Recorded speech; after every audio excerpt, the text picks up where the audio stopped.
we went to the Commonwealth Games, and up to now we are searching for one boxer that is our very own Kenyan who decided actually to disappear in Australia, maybe thinking that life there is far much better in regards to do with the state of living. But you never know, maybe he will be crying, saying that he wants to come out. Or maybe it was a genuine, getting lost in a genuine way, and maybe he's still trying to find his way back to Kenya. So that's a different conversation altogether. But the vice president of the Professional Boxers Association, Huasin, was in the country, and he's still in the country, and he came with a message just trying to see if we will be able to get our pro boxers more equipments, and maybe just to make the Professional Boxers Association of Kenya, Boxers Commission of Kenya, become a force to reckon with in the world. But he is a very disappointed man, and this will tell you that maybe the Kenyan Professional Boxers Commission is doing something very, very wrong, or maybe the communication was not at sync, because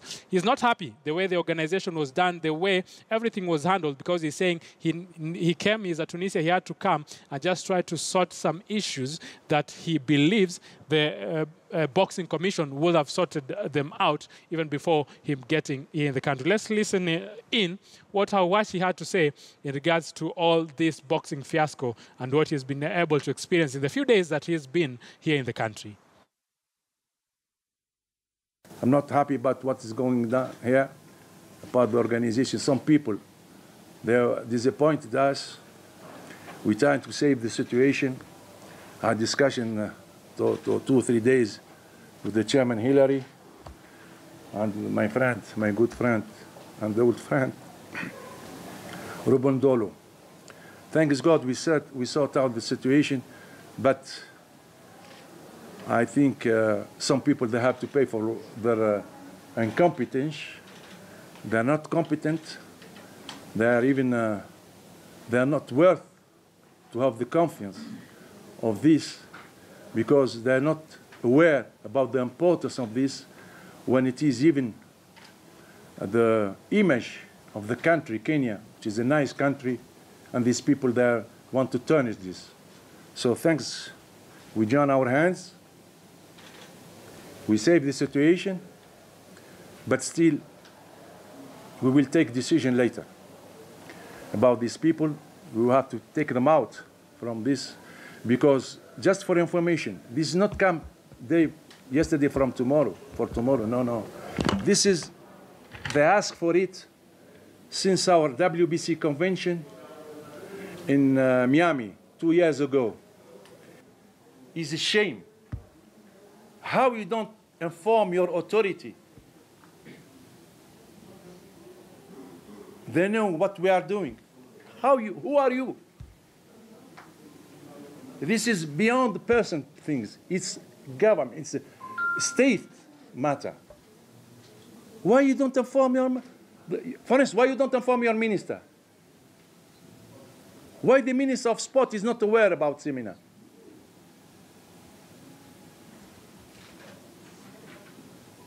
I don't know. They said they're informed. No, they're not informed. The minister said no. And the minister, I believe him, I trust him, because he's a boxing man also. If he said he's not aware, he's not aware. We'll have a private meeting with him, there's nothing. But it's not possible. The government of Kenya, they're not aware about our seminar. It's a shame. The person who took this decision said, but don't worry, I promise you, they will be punished.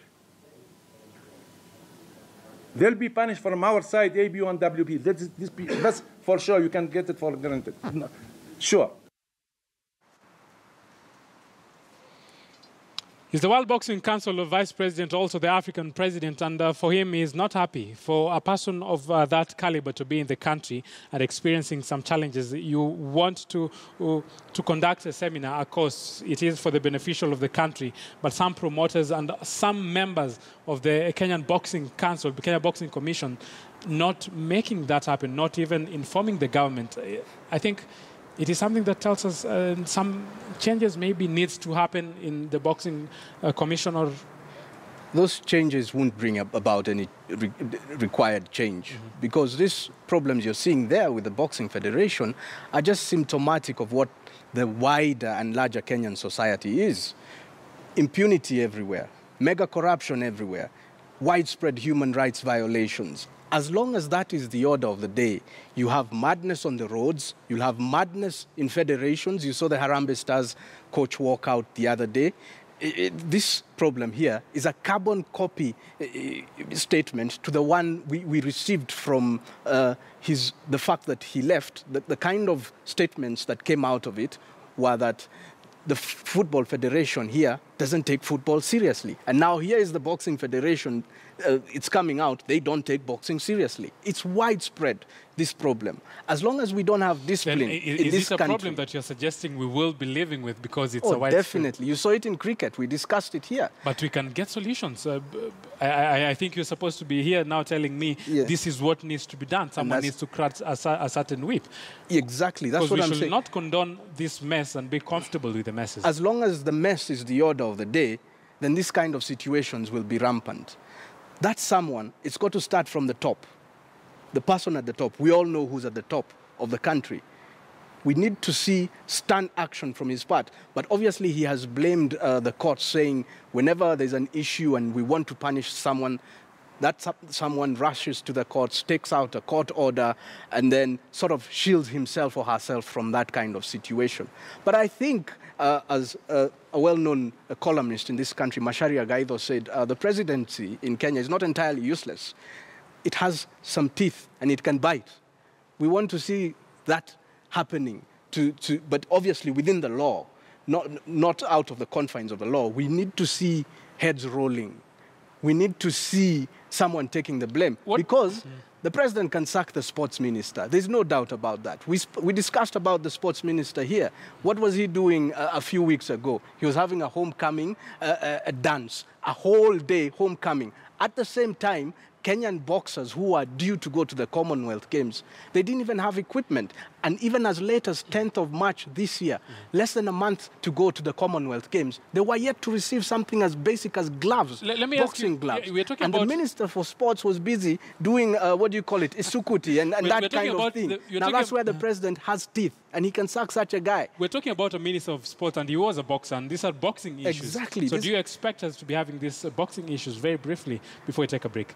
I do, because now if you're dancing at Isukuti and guys are languishing and they're going to the Commonwealth Games in less than a month, they don't have something as basic as gloves, Jesus Christ, this kind of issues will keep popping up. And that's why I've said the guy at the top should have blown the whistle and said, come here, yellow card or direct red card to the sports minister. You're talking like a dejected person already who has lost hope in regards to do with our new sports cabinet secretary. No, it's not that. My issue is I've lost hope with the implementation of discipline. And that's what needs to be done. It's not about a person. It's not a personality-based kind of debate. No. And I said it's a societal problem. And we need to address this issue. And the person to lead the way is the guy at the top. We gave him the cards, yellow card, red card. We gave him the whistle. It's time he blew the whistle, flashed out those cards, and we see some heads rolling. And then you'll start seeing some discipline. Not overnight. It won't happen overnight, but you'll start seeing the signs of discipline. This is an embarrassment. It's an indictment on not just on the Boxing Federation. It's an indictment on the Kenyan nation itself. This matter is going to be discussed at the highest of levels. And it's a bad thing. It sheds us in very, very bad light. It doesn't put us in good standing at all. The Vice President of the World Boxing Council himself has said that he will take a stern action, and he has promised categorically that things will happen and some people will have to pay for what they did do and also for what they have failed to do. At this point, we'll take a short break, but when we come back, we are going to be talking about Arsene Wenger.